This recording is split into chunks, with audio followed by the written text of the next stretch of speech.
यवतमाळ जिल्हा हा शेतकरी आत्महत्याग्रस्त जिल्हा असून सुद्धा केंद्र सरकारने या जिल्ह्यासाठी कुठल्याही उपाययोजना केल्या नाहीत आणि त्यामुळे यवतमाळ वाशिम या भागातील शेतकऱ्यांचे तीव्र केंद्र आणि राज्य सरकारवर नाराजी असल्याचं महाविकास आघाडीचे उमेदवार संजय देशमुख यांनी म्हटलेलं आहे। तसंच या सगळ्याचा फायदा मला होईल आणि विजयाची 100% आपल्याला खात्री असल्याचं देखील त्यांनी म्हटलंय।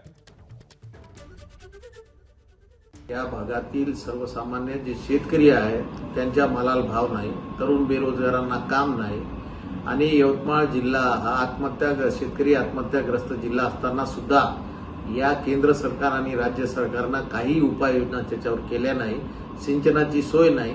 अतिशय बिकट परिस्थिती यवतमाळ वाशिमची असल्यामुळे या ठिकाणची जनता तीव्र नाराजी आमच्या शेतकरी बांधवाची दोन्ही सरकारवर असल्यामुळे या ठिकाणी त्याचा प्रचंड फायदा मला या ठिकाणी होणार। विजयाची खात्री तर 100%च वाटते, कारण ज्या पद्धतीनं आमच्या सर्व कार्यकर्त्यांनी काम केलं, ज्या पद्धतीनं गावागावात मला त्या ठिकाणी रिस्पॉन्स मिळाला, त्याच्यावरून मला असं वाटते की विजयी मी होईल।